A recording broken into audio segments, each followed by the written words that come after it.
agradecer a presença de todos.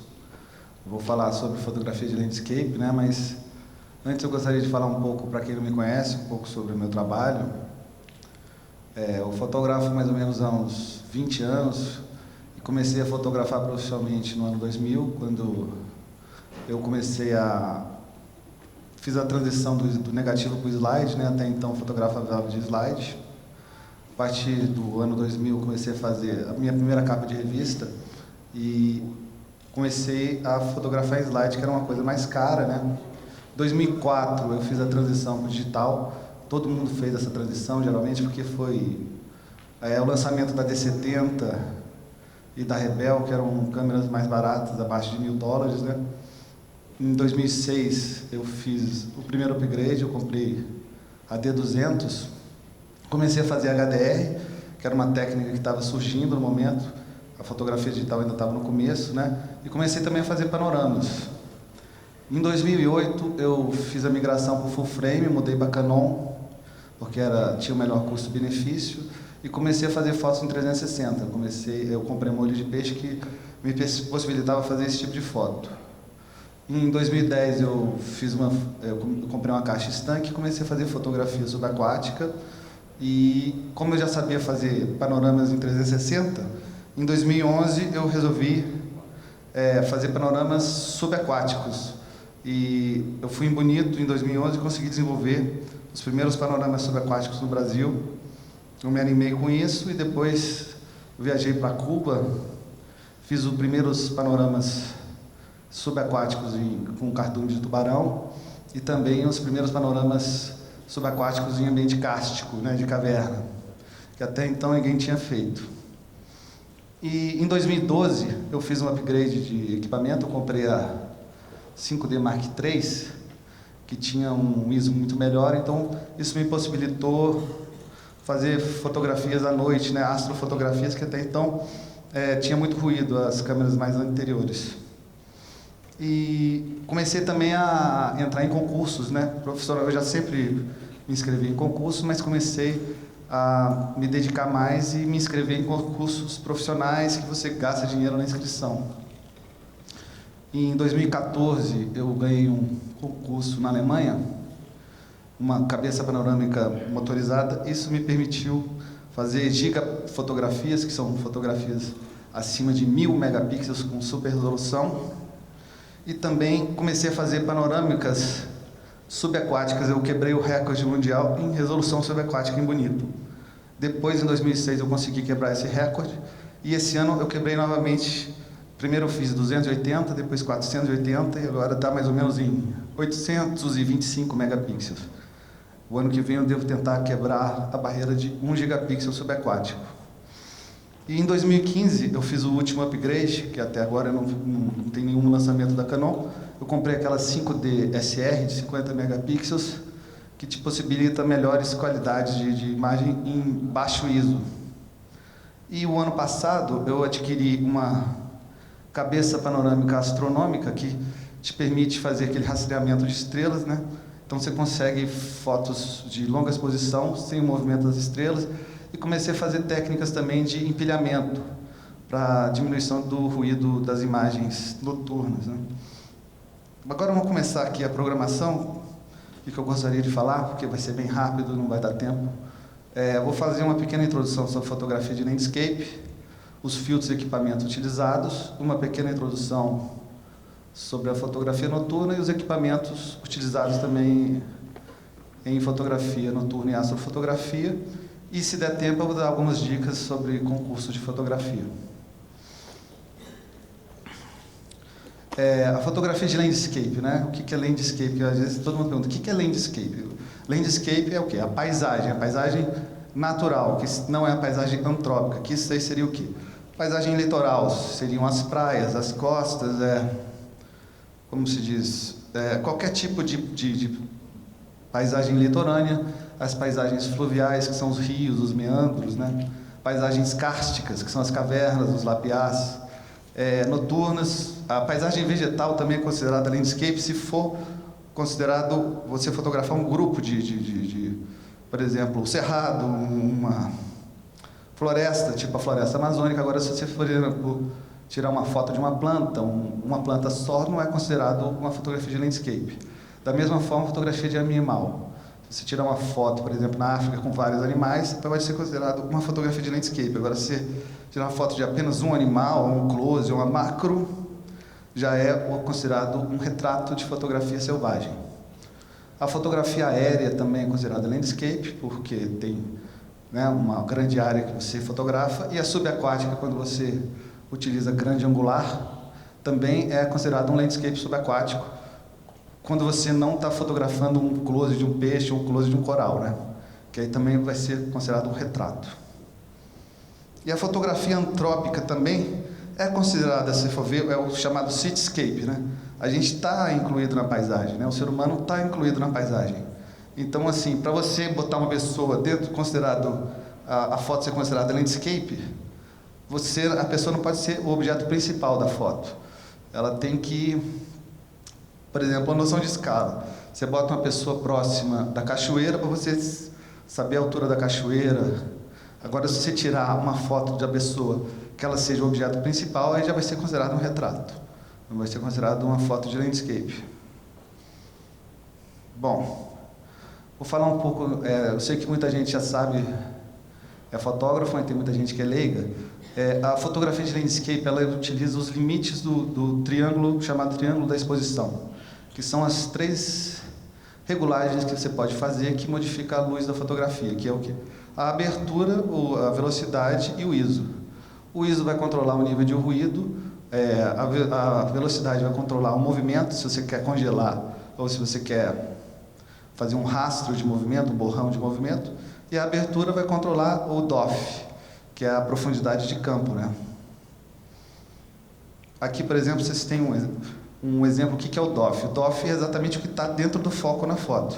É a área que está focalizada. E a fotografia de landscape, ao contrário de uma fotografia de retrato, que o ideal é você estar a pessoa focalizada e o fundo desfocado para dar um destaque na pessoa, na fotografia de landscape o ideal é você ter tudo focalizado, primeiro, segundo e terceiro plano. Então você tem que usar técnicas para aumentar o DOF.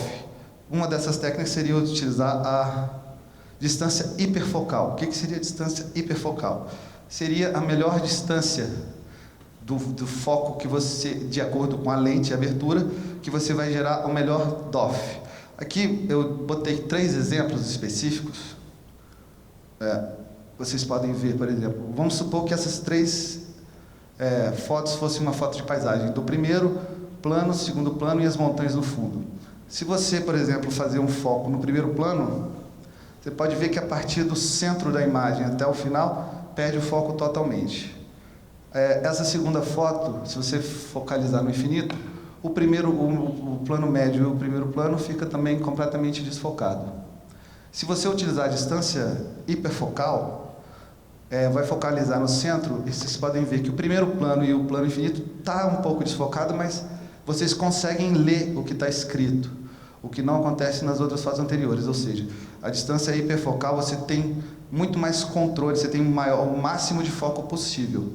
Então, assim, às vezes você precisa de mais do que a distância hiperfocal para conseguir focalizar totalmente. Vamos supor que você quer um foco maior no primeiro plano e um foco maior no último plano. Então, nesse caso, você vai ter que usar uma outra técnica, que é a chamada... Isso aqui, por exemplo, são... As lentes antigas, elas têm uma calculadora, uma marcação que você pode te facilitar, que de acordo com a abertura você consegue ver o foco onde está. De acordo com quando vai diminuindo a abertura, vai aumentando a sua distância hiperfocal, né? O seu DOF. Quando a distância hiperfocal não é o suficiente para você focalizar a fotografia inteira, você faz o que é chamado de empilhamento de foco, o focus stacking. O que é isso? Você faz uma foto com foco no primeiro plano, como está escrito, como está nessa foto aqui. Está focalizado no primeiro plano, o plano infinito está fora de foco. Essa segunda foto foi focalizada no plano infinito, o primeiro plano está fora de foco, e você faz uma junção no Photoshop ou em qualquer software, e consegue o foco tanto no primeiro plano quanto no segundo. Isso é muito utilizado em macrofotografia, eles batem até 10 ou 15 fotos, porque o DOF da macrofotografia é de centímetros, né? É muito limitado, então você tem que bater várias fotografias para conseguir que, por exemplo, o inseto fique completamente focalizado. Outra coisa que é muito importante, além de ter o foco ser o máximo de foco, ter uma profundidade de campo máxima, o alcance dinâmico também tem que ser muito maior na fotografia de landscape, porque geralmente existe muito contraste entre a alta luz e a sombra. Então a gama dinâmica tem que ser maior. O que seria o alcance dinâmico? Seria o intervalo de informação entre a sombra e a alta luz. Quanto maior esse intervalo, mais informação você vai ter. O nosso olho a gente consegue enxergar em HDR, só que se você for fazer uma foto, a foto ela é limitada, ela não consegue isso. Então você tem que fazer várias fotos ou utilizar filtros graduados para conseguir compensar essa limitação das câmeras. Aqui, por exemplo, você tem um exemplo de um filtro graduado que pode ser digital ou físico. Você pode ver que essa primeira foto aqui foi fotometrada no primeiro plano e o céu é muito mais estourado. A gente consegue ver isso aqui, nosso olho consegue enxergar na alta luz e na sombra, mas as câmeras ainda não conseguem. Então, o que você pode fazer? Botar um filtro graduado, escurecer e vai conseguir chegar nesse resultado. Ou, então, você faz uma foto subexposta, que vai estar fotometrando o céu e vai estar escuro o primeiro plano, uma foto super exposta, que vai estar o céu estourado e o primeiro plano bem exposto, e faz uma junção e vai conseguir um resultado similar, que é esse. Agora, o filtro graduado, ele é bom quando, nesse caso, que o horizonte é reto. Se você, por exemplo, tiver montanhas ou uma coisa mais complicada, por exemplo, como essa caverna, o filtro graduado não vai adiantar. Você vai ter que tirar uma sequência de imagens para você conseguir clarear onde está escuro e escurecer onde está estourado, né? Então, você consegue chegar com HDR num resultado similar a esse. E se você trabalhar light painting juntamente com HDR, você consegue melhorar e fazer um resultado similar a esse. No caso, eu utilizei light painting subaquático e um light paint no chão para dar uma texturização e pegar mais detalhes na estalagmite. Aqui é um outro exemplo de um HDR complexo, que eu utilizei 6 fotos, porque um contraste é altíssimo. Então você pode ver aqui que a câmera, por exemplo, essa aqui que seria a exposição média, está totalmente estourado no céu e totalmente escuro na parte da sombra. Com a informação dessas 6 imagens, eu consigo gerar essa imagem, que além de ela ter uma gama dinâmica maior, um alcance dinâmico maior, ela tem muito mais informação de cor. Por quê? Porque o HDR, ele é um arquivo que é elevado a 32 bits.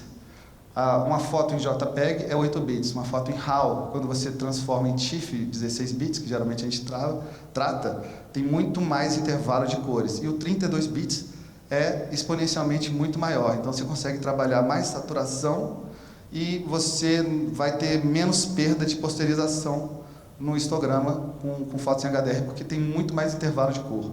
Ela é muito mais rica em cor e também em alcance dinâmico. Isso aqui, por exemplo, é um exemplo de uma foto que eu tirei na Nova Zelândia. É uma samambaia gigante, deve ter uns 5 metros de comprimento, e exatamente o que eu estava vendo era totalmente diferente. Isso aqui é do jeito que saiu na câmera. Isso usando o polarizador, porque estava chovendo. Então ficou uma foto completamente estourada, com reflexo. E o que eu estava vendo era a samambaia. Eu queria destacar a samambaia. Estava dando uma luz em cima da samambaia e a floresta estava mais escura. Então o que eu queria passar na foto era um destaque da samambaia e a floresta mais escura. E exatamente o contrário que a câmera me forneceu no arquivo em RAW. Quando você faz um HDR, você consegue melhorar, escurecer as cores altas luzes, clarear onde está na sombra, mas mesmo assim, vocês podem ver que a samambaia não ficou destacada, porque o HDR ele tende a neutralizar, a equalizar todas as altas luzes e sombras. Então, no meu caso aqui, eu queria dar um destaque na samambaia, eu não estava vendo isso também. Então aí você vai ter que usar, além do HDR, técnicas avançadas, como mascaramento, máscaras de luminosidade, e você consegue chegar num resultado similar a esse aqui, que era exatamente o que eu estava querendo mostrar. O destaque na samambaia com a floresta mais escura no fundo. Falar um pouco aqui sobre entendimento de luz na fotografia de landscape. Existem 3 principais categorias, que é a qualidade da luz, se ela é dura ou se ela é difusa, a direção da luz, se ela está vindo de frente, de lado ou de costas, né? No caso a luz frontal, e a temperatura, né? Que seria mais frio ou mais quente, que seria o white balance. A qualidade da luz para fotografia de landscape, geralmente a difusa é muito melhor, porque a luz dura vai proporcionar muito mais sombras e os locais que tiver sombras duras não vai ter informação nenhuma. Com a luz difusa, você vai ter uma textura muito maior. Esse local é lá na Patagônia, Torres del Paine, foi feito antes do sol nascer. O sol está batendo apenas na montanha e nessas nuvens que estão a mais ou menos 10 mil metros de altitude. O sol ainda não nasceu na altitude onde eu estou. Então, essas nuvens servem como um rebatedor e deixa a luz muito mais suave e ilumina por todos os lados. Então, esse seria o tipo de luz ideal para a fotografia de landscape. Esse aqui é um outro exemplo, uma fotografia difusa. Essa fotografia foi a vencedora do IGEPOTI, que é o principal concurso de fotografia de plantas no mundo esse ano. Eu também usei uma luz difusa e fotometrei. Fez uma fotometria nas plantas e outra fotometria na nuvem. E fez a equalização para que ficasse equalizado a luz, tanto da parte de cima quanto a parte de baixo. Falar um pouco agora sobre os turistas, a hora do turista. O que acontece? Os turistas geralmente não conseguem tirar boas fotos porque o horário que eles fazem as fotos é geralmente depois das 10 da manhã até as 2 da tarde. Então, nesse horário, a luz é muito dura, não tem textura. Você vê que esse lugar aqui é lindo, né? É uma montanha considerada das mais bonitas do mundo, Fitzroy. Só que parece que não dá para ver que essa montanha está muito atrás dessa. Você não tem muita noção de tridimensionalidade porque a luz está dura. Se você tirar essa mesma foto nesse mesmo lugar, num horário melhor, você vai conseguir chegar num resultado muito superior. Por exemplo, essa foto foi feita no mesmo local que eu fiz de manhã. Eu usei uma longa exposição de mais ou menos uns 2 ou 3 minutos para conseguir ter o movimento das nuvens. E é uma luz lateral. Essa luz lateral te dá muito mais textura. Então você consegue ver que aquela montanha está atrás da outra, né? Você consegue ver que essa montanha, que essa aqui está na frente, o que não aconteceria na outra foto. Você tem muito mais noção tridimensional da imagem. E também, agora a gente vai falar um pouco sobre direção da luz. Ela pode ser frontal, né, que seria a luz está nas nossas costas, lateral, que poderia ser pela direita ou pela esquerda, ou contra-luz, a luz vai estar na nossa frente. Esse aqui é um exemplo de luz frontal. A luz frontal, geralmente, ela vai privilegiar a cor. Quando você quer tirar uma foto de flor, uma foto de alguma coisa colorida, que tenha contraste de cores, você deve usar a luz frontal. Essa montanha está vermelha porque ela está a 3 mil metros acima de onde eu estou batendo a foto, e o sol já está batendo lá, mas não está batendo onde eu estou. Ele já nasceu para a montanha, mas ainda não nasceu no nível que eu estou.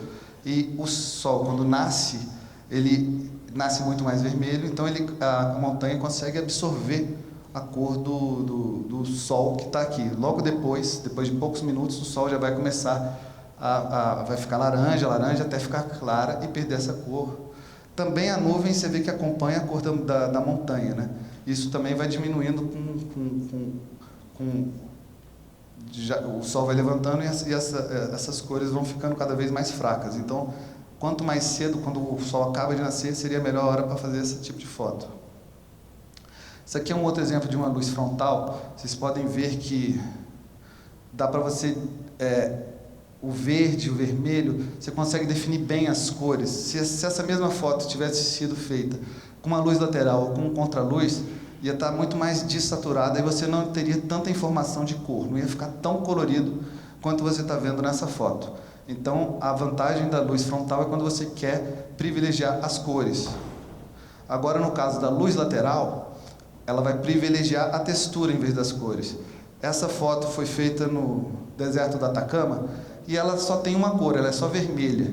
Então, se você for fotografar essa foto com a luz frontal, não vai dar nada, vai ficar tudo vermelho com céu azul, você não vai ter informação praticamente nenhuma, vai ficar uma foto fraca.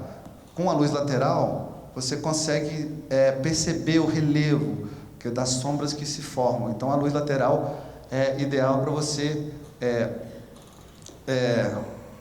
enfatizar as texturas da foto, né? Aqui eu vou te dar um outro exemplo. Isso aqui é aquelas lamas quando secam no chão. Se eu tivesse feito essa foto ao meio-dia, não ia ter sombra nenhuma, então você não ia conseguir ver a textura e a profundidade dessas lascas de lama, né? Que parece pedaço de ovo de Páscoa, quando seca assim, vai dobrando assim para cima. E tem também a silhueta. Quando tem a luz contra, ela vai privilegiar apenas a forma, não vai privilegiar nem a cor, nem a textura. É uma silhueta, só vai ter praticamente a cor do fundo e a cor preta da silhueta, né? Aqui um outro exemplo de silhueta. Essa foto tem na época do slide, eu peguei só para vocês verem que a única vantagem da silhueta nesse caso seria privilegiar as formas, a não ser que existe algum elemento que seja translúcido, ou seja, que na luz ele consiga passar parte da luz contra. No caso, por exemplo, de algumas plantas como o chuveirinho na Chapada. Aqui é uma foto que é chamada chave alta. O que é isso? Estava nublado e esses pássaros estavam contra a luz, então eu clareei propositalmente para estourar o histograma no fundo, para transformar isso numa silhueta e ficar apenas como se fosse uma imagem em preto e branco. Esse aqui é o caso que a contraluz pode também dar cor, em casos raros, por exemplo, capins, alguns tipos de vegetação e rochas também, conseguem refletir parte da luz, então você consegue, além de ter forma, você consegue também ter cores na silhueta, como nesses casos aqui, que é mais raro acontecer no landscape. Agora eu vou falar um pouco sobre os filtros. Depois da revolução digital, atualmente a gente só usa 3 tipos de filtro em landscape, porque os filtros coloridos todos podem ser substituídos digitalmente, né? Então você usa basicamente o polarizador, o ND e o ND graduado. Os polarizadores, eles têm várias vantagens. O que eles fazem? Eles tiram a reflexão das superfícies não metálicas. Então, por exemplo, se tiver um reflexo na folha da árvore, se você tirar o reflexo, você vai ver a cor verdadeira da árvore, então vai ficar muito mais verde. Vai tirar o reflexo da água. Por exemplo, você vê aqueles óculos de pescador são polarizados porque o pescador vai conseguir ver o peixe embaixo d'água, e então vai ficar muito mais colorido, né? Aquela foto de Noronha, eu também utilizei o polarizador justamente para aumentar a cor do mar, porque você tira o reflexo, né? Então, assim, além dele tirar o reflexo, ele melhora o contraste e melhora a saturação. Existem 2 tipos de polarizador, basicamente, que é o linear e o circular.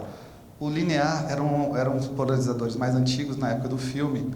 Quando começou a fotografia digital, eles davam algum problema de autofoco e na medição. Hoje em dia, com as câmeras modernas, isso não tem tanto problema.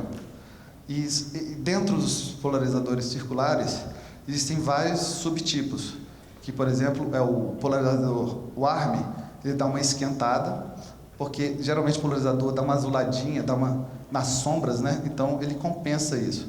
Apesar de você poder fazer isso no Photoshop, quanto melhor já sair a foto pronta, seria melhor. O LB Warming é similar ao polarizador Warm, só que ele é um pouco mais claro, ele rouba menos luz, né? Então você consegue perder menos luz. Às vezes você quer uma foto de movimento, você está sem tripé, então ele tem algumas vantagens. E tem os polarizadores de intensificação de cor. Existem os polarizadores de intensificação de verdes, vermelhos e azuis. Existe o das 3 cores, que são os polarizadores Color Combo.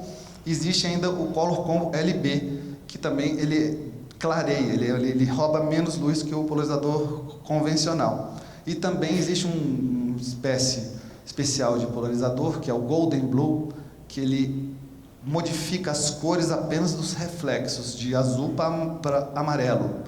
Isso geralmente é bom você utilizar em dias nublados, que estão sem cores, para você adicionar uma cor que realmente não existe, mas pelo menos você consegue salvar o dia, né? Tem vezes que é melhor você tirar uma foto que seja um pouco adulterada em termos de cor do que uma foto que não vai ter cor, que não vai servir para nada. E por último, que foi inventado ano passado, esse é o polarizador de cachoeiras, que na verdade é o contrário do LB. É um polarizador que, em vez de clarear mais, ele escurece mais. Ele tem um filtro ND incorporado, mais ou menos de 5 pontos. Então, você consegue polarizar a cachoeira e, por exemplo, para dar aquele efeito de véu de noiva, sem precisar fechar muito a abertura. Porque se você fechar acima de F16, por exemplo, se botar um F22, vai ficar muito... você vai começar a perder por difração. Então, vai perder nitidez a sua foto. O ideal é você utilizar um F11, F16 no máximo. E aqui, falar um pouco agora sobre os filtros ND. Existem basicamente 3 tipos. É o variável, os fixos e o trio ND. O variável, ele varia. Você pode escurecer ou clarear de 2 a 8 pontos. Ele tem uma grande desvantagem em grandes angulares, que ele pode causar vinheta em X, que se chama X-vignetting. Então, assim, ele é utilizado mais para lentes normais ou para tele. Para grande angular não é muito recomendado. O trio ND, ele é a mesma coisa, só que ele ainda tem um polarizador incorporado, e os filtros NDs que eu recomendo são os fixos, que só escurecem. Então, pode ser retangular ou circular. A vantagem do retangular é que pode ser adaptado em qualquer tipo de lente, com holder. O circular, se você comprar um menor e depois trocar de lente, você vai ter que trocar de filtro. Então, assim, eu recomendo geralmente 2 tipos de filtros NDs que você tem que ter. Um de 5 pontos, que é o 32X, rouba 5 pontos de luz, e o de 10 stops, que ele rouba 1000 vezes a luz, ou seja, ele passa apenas 0,01% da luz. Mas assim, para que você quer um filtro que roube 99,9% da luz? Para você fazer fotos, por exemplo, artísticas de longa exposição durante o dia, que seria completamente possível. Por exemplo, fazer fotos da nuvem em movimento. Você quer fazer uma foto de 5 minutos durante o dia. Então, você tem que diminuir a luz 1000 vezes para conseguir fazer isso. Só que esse filtro, para você utilizar ele, você não consegue ver nada, né? Porque ele filtra 99, se você colocar ele, simplesmente vai ficar preta o teu enquadramento. Então, o que você tem que fazer? Você tem que desatarrachar o filtro, fazer a sua composição, atarrachar na lente. Agora vai ter um outro problema. Se sua câmera, 90% das câmeras só vai até 30 segundos a fotometria. Se você quiser fazer uma foto de 4 minutos, como você vai fazer se o filtro, se o fotômetro da tua câmera só mede até 30 segundos? Você basicamente pode aumentar o ISO. Vamos supor, você aumenta para ISO 6400. O ISO 6400 é 64 vezes mais sensível do que o ISO 100. Então, se você bater uma foto de 1 segundo com ISO 6400, você vai ter, em 64 segundos com ISO 100, você vai ter a mesma exposição. Então, você pode desprezar esses 4 segundos, porque 4 segundos pode ser, não vai ter problema.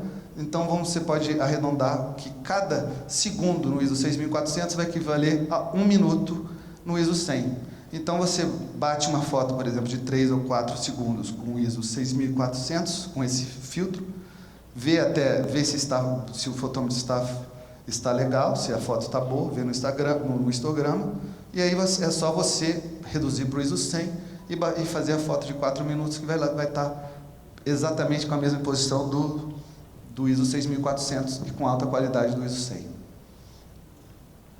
Agora eu vou falar sobre os filtros graduados. Existem basicamente 3 tipos diferentes. O graduado de borda suave, o de borda dura e o graduado reverso. O graduado de borda suave, geralmente, ele é utilizado para quando tem um relevo com montanhas, né? O graduado de mais duro é feito para o mar ou então horizontes mais planos.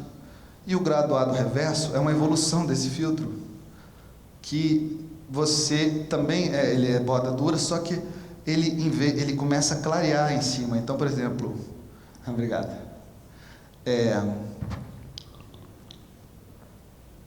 No horizonte o sol é mais brilhante e lá acima do horizonte começa a escurecer. Então esse filtro ele começa a clarear. Ele é mais claro aqui em cima, aqui embaixo. E esse aqui, se você bater com esse aqui, o céu ia ficar muito escuro acima do horizonte. Então esse filtro compensa isso. É uma evolução do filtro graduado de borda dura. Aqui é um exemplo do uso do filtro graduado. Vocês podem ver que sem o uso está totalmente estourado. Aqui ele escurece, ainda dá uma estouradinha, só que isso é o suficiente, você consegue recuperar no RAW, e aquilo ali já está perdida a informação. E vocês podem ver que aqui embaixo está da mesma cor, então o filtro graduado serve para equalizar a luz, né? E os filtros que você deve comprar, geralmente você não pode economizar no filtro. Se você tem uma lente de $1.000, $2.000, se você colocar um filtro da China, o filtro vai ser um elemento a mais na lente. Se você colocar um filtro vagabundo, a sua lente de $2.000 vai virar uma lente de $300 em termos de qualidade. Então você tem que comprar sempre os melhores filtros. Eu recomendo esses aqui, Stingray, Heliopan, B+W, Lee, e esses de baixo são bons também e são melhores custo-benefício, são mais baratos e são muito bons. A Oya tem filtros profissionais que são muito caros e tem também filtros mais populares que são bons e são bons custo-benefício. O Atif em Oya principalmente. Vou falar agora um pouco sobre fotografia de cachoeiras. Geralmente os turistas costumam ter que esperar bater o sol para a cachoeira ficar clara para você fotografar. Essa aqui eu acho que todo mundo deve conhecer, uma das cachoeiras mais famosas da Chapada dos Veadeiros. Eu peguei essas fotos da internet só para exemplo, são duas fotos de turistas. Você pode ver aqui que são geralmente o erro que eles cometem. Eles esperam bater o sol, então você vê que a menina está completamente estourada aqui, a folha que está sem recuperação, a cachoeira está estourada aqui também, e essa região aqui está completamente escurecida. Essa outra foto é a mesma coisa, você pode ver que tem muita luz aqui, não tem informação, está totalmente escuro aqui, e a pedra também está estourada aqui. Ou seja, não adianta estar sol, porque o que o nosso olho consegue ver, a câmera não consegue capturar. Então você tem que fotografar quando a cachoeira está numa floresta, está num cânion, está com muita sombra, você tem que fotografar quando está nublado. Então, quando está nublado, se você utilizar o polarizador, você vai conseguir um resultado similar a esse aqui. No caso aqui, você pode ver que não tem sombra nenhuma, né? E a luz está muito mais uniforme e continua também, o polarizador consegue voltar a cor, mesmo sem estar com sol, entendeu?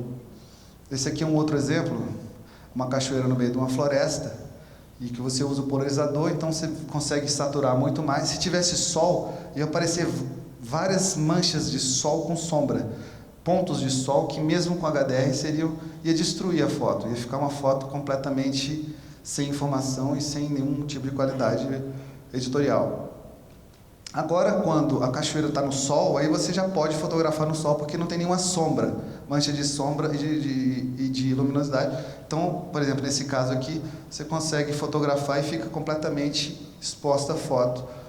Aqui um outro exemplo, foi tirado até na hora do turista, ao meio-dia, porque é uma foto no meio de um cânion, assim, né, de manhã e de tarde, dá sombra nessa cachoeira.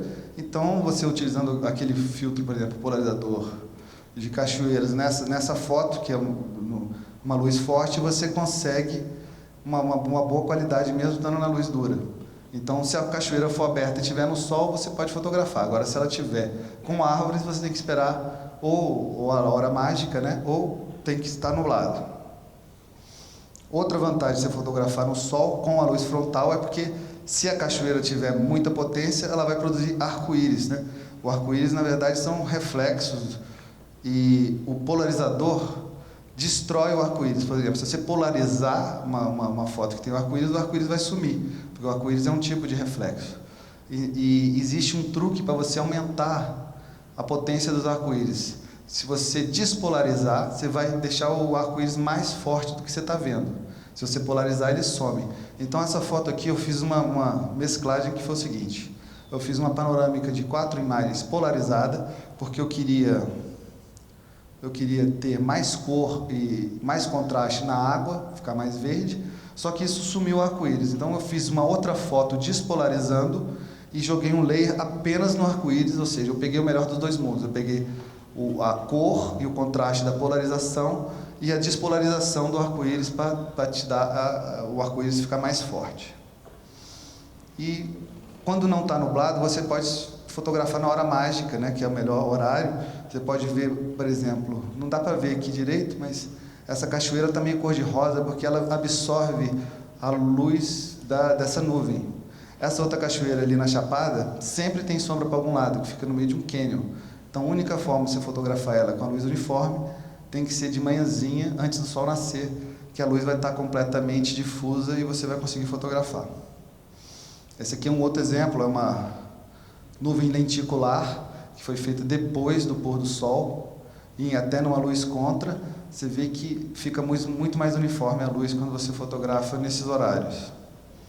Aqui também é a mesma coisa.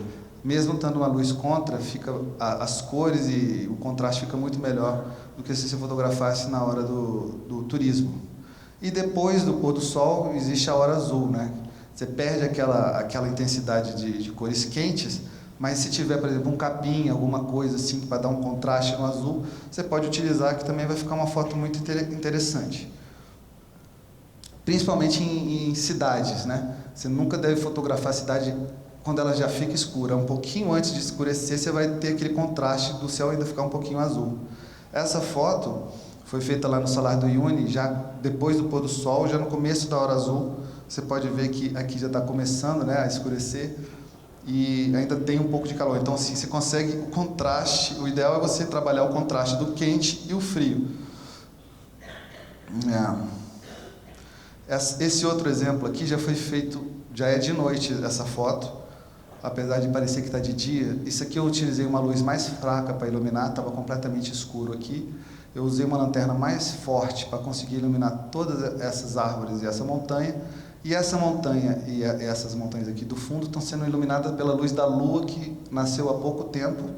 Essa foto deve ter uns 10 minutos de exposição. Você pode ver que o movimento das nuvens, né, durante a exposição ocorreu. Então eu tive que ficar 10 minutos jogando luz para conseguir iluminar toda essa região aqui do primeiro plano que estava completamente escurecido.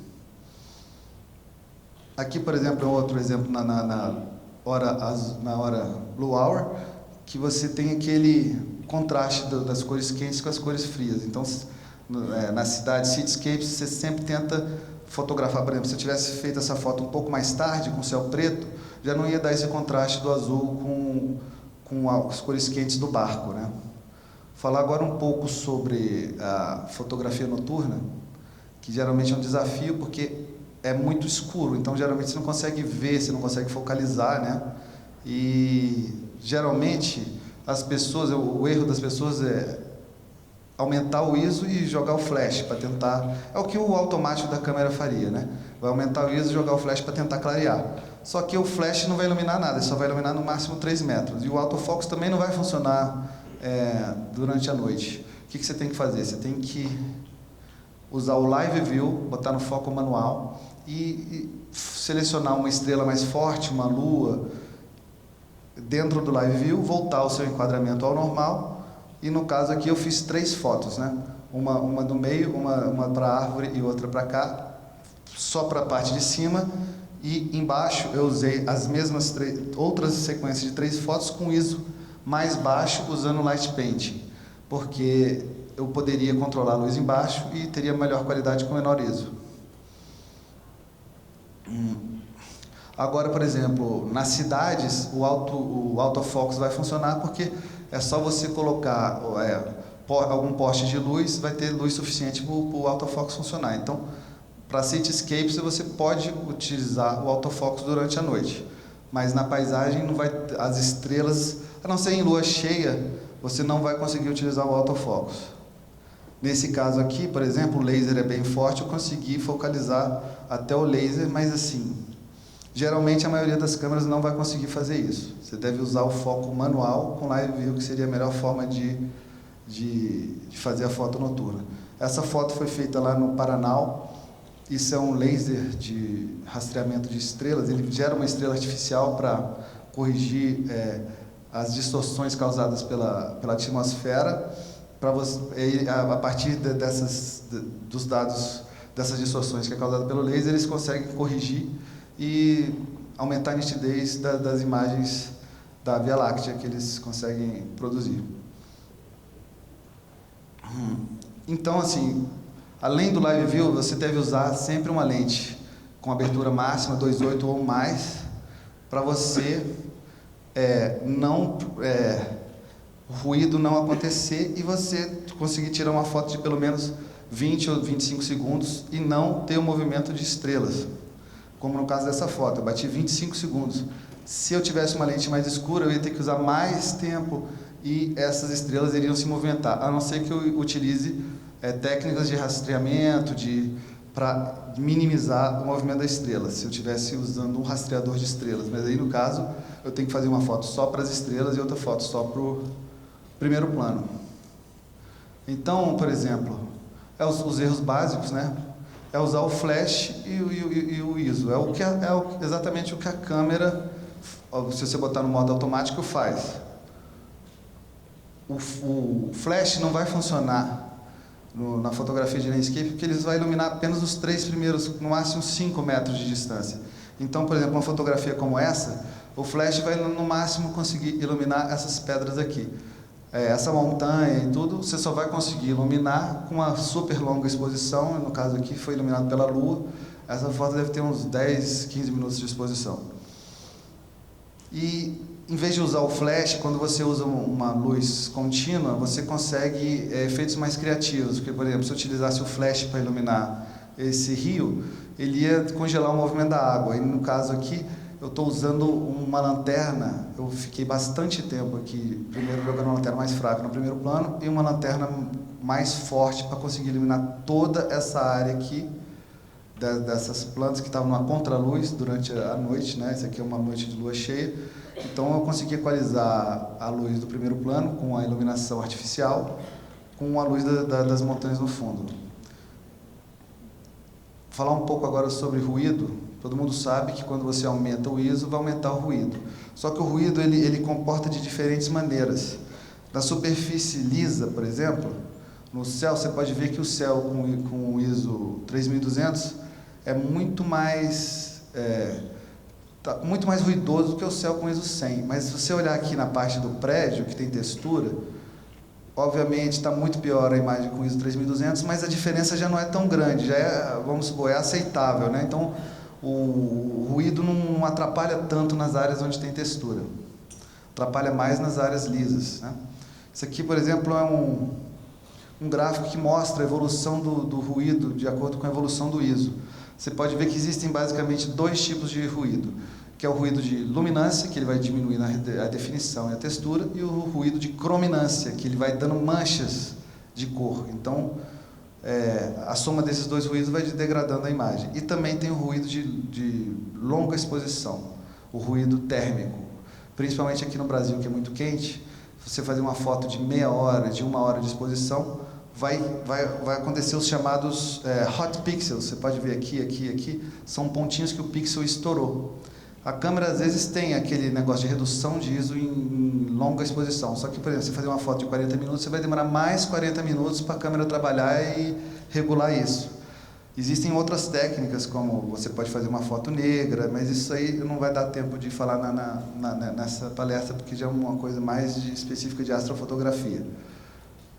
E esse ruído, se você fizer essa mesma foto, por exemplo, na Patagônia ou no Polo Norte, num lugar mais frio, vai acontecer muito menos isso, porque o sensor vai esquentar menos. Então, você pode, quanto mais frio o local, você pode usar mais longas exposições e ter menos ruído térmico.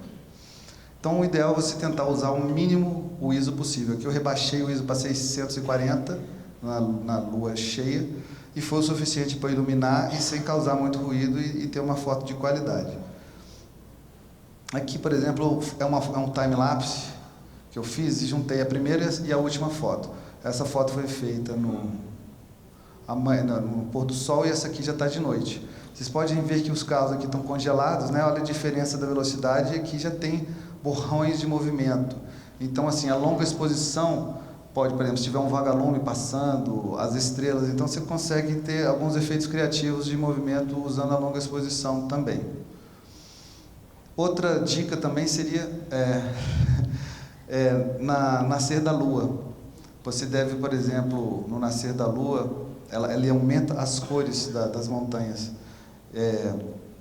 melhora as cores das montanhas. Então, por exemplo, no nascer da Lua, você pode ver que esse aqui é uma foto 360. A Lua está iluminando essa montanha, está totalmente amarela. Quando a Lua fica mais alta, a montanha já fica branca e você perde todas essas cores, né? Passar um pouco mais rápido aqui, porque está acabando o tempo. Aqui é a mesma coisa. Eu iluminei, estava totalmente escuro, eu iluminei o primeiro plano e a Lua estava iluminando apenas a montanha de baixo, que é a mesma montanha. Esse aqui é o acampamento base daquela foto anterior. Está mais ou menos uns 600 metros de altitude abaixo daquela primeira foto. Falar um pouco sobre dicas de redução de ruído. Geralmente o ruído ele destrói a textura da foto. Então, para você reduzir o ruído, ele se localiza nas zonas mais escuras e no canal azul. Então, você deve fazer um mascaramento e reduzir o ruído só nessas regiões, para você não diminuir a textura. Outra dica seria o empilhamento, que é uma técnica mais moderna. Você pode ver aqui, uma foto de 20 segundos está completamente ruidosa, com ISO alto. Uma de 10 segundos está mais escura, está um pouco menos ruído. Essa terceira são 10 exposições de 10 segundos com stack, que é o método de empilhamento. Então você pode ver que, apesar de ter um menos tempo de exposição, clareou mais que a de 20 segundos e tem muito menos ruído que as 3. Aumenta muito mais a qualidade, só que você tem que bater 10 fotos e fazer a mediana dessas 10 fotos para conseguir melhor qualidade de ruído e também, obviamente, você vai ter que alinhar as estrelas para fazer isso. Aqui eu vou passar mais rápido, seriam só lentes que vocês utilizam, não vai dar tempo de falar sobre isso. As lentes de fotografia para... E sobre os tripés. O tripé, vou falar um pouco, que geralmente são uma ferramenta mais importante para a fotografia de landscape. Então você nunca deve utilizar um tripé ruim. Geralmente esse tripé aqui de estúdio nunca vai ser, ele não abre as pernas, então você não vai conseguir firmeza e não é recomendado para landscape. Esse aqui já seria um tripé profissional, porque ele não tem a coluna central, e esse aqui seria um tripé custo-benefício. Vou passar aqui também mais rápido. Esse aqui é um tipo de tripé que você pode utilizar para botar na árvore, que é bem interessante, né? Mas também ele só não consegue carregar grandes pesos, né? São câmeras, você não pode botar uma lente muito pesada. Que são os tipos de cabeça, também não vai dar tempo. Geralmente você deve usar a cabeça de bola, que são as cabeças mais recomendadas para a fotografia de landscape. Essas cabeças gimbal são utilizadas quando você tem aquelas lentes mais pesadas, para você conseguir movimentar elas facilmente. Eu tenho esse modelo aqui que é muito bom. E existem também as cabeças panorâmicas 360, que elas regulam, elas jogam para trás a lente para que você consiga rotacionar exatamente no ponto nodal e produzir imagens 360. Essa aqui esses dois modelos eu tenho. Essa aqui é uma cabeça robótica que te permite fazer gigafotografias, fotografias de mais de 1000 megapixels, automaticamente. Depois você junta isso no computador. Esses aqui são 3 tripés que eu recomendo para fotografia de custo-benefício, né? Fotografia de landscape, que no mínimo teria que ter alguns desses, porque senão o vento, ou se você colocar na água, vai tremer. E esse aqui seriam alguns modelos tops de linha, né? São tripés que custam $700, tem uns que custam até $1000. Os tipos de cabeça recomendados para landscape são as cabeças de bola. Essas daqui são caríssimas, da Really Right Stuff.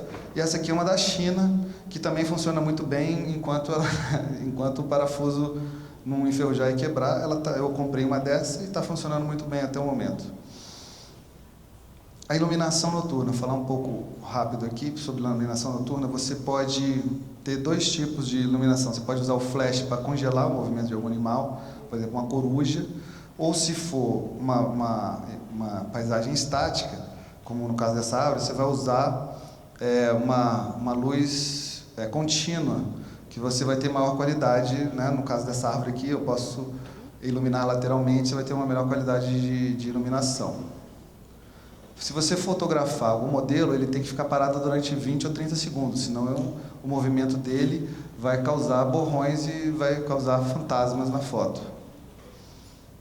Aqui o Light Paint eu utilizei no primeiro plano, estava totalmente escura essa foto, você vê que deu uma noção de profundidade nessa foto, né? Aqui eu utilizei um Light Paint subaquático, para iluminar a água, e um Light Paint externo para iluminar a floresta. Já estava mais ou menos depois da hora azul, já estava quase de noite essa foto. Isso aqui é aquela mesma cachoeira, Santa Bárbara. No caso aqui foi feita de noite, essa foto foi feita à meia-noite. Tem algumas pessoas que estão me ajudando iluminando a cachoeira aqui embaixo, e eu fiquei usando a luz aqui em cima para clarear, porque essa cachoeira tem 40 metros. Tem que ter bastante luz para você conseguir clarear toda essa região aqui. Aqui são outros exemplos de light painting. No caso, você pode usar uma luz mais quente para dar um contraste entre o azul, né, e o fundo do céu. Vou falar um pouco agora sobre Low Level Landscape Lighting, que é um derivado do light painting, que você usa pequenos LEDs fixos, né, e você consegue equalizar melhor a luz do que o light painting, que às vezes é muito forte a luz, pode estourar em alguns pontos. Essa foto é uma foto dentro de caverna, mas poderia ser uma foto noturna, porque é totalmente escuro. Então eu utilizei vários modelos, eu usei as duas técnicas, Light Paint e o LLL, chamado, né? Isso aqui é um exemplo do LLL, você pode ver que tem várias fontes de luz para equalizar. Então é uma foto muito mais produzida do que o Light Painting, né? Isso aqui é uma luz omnidirecional, é tipo aquele lampião, ele ilumina para todos os lados.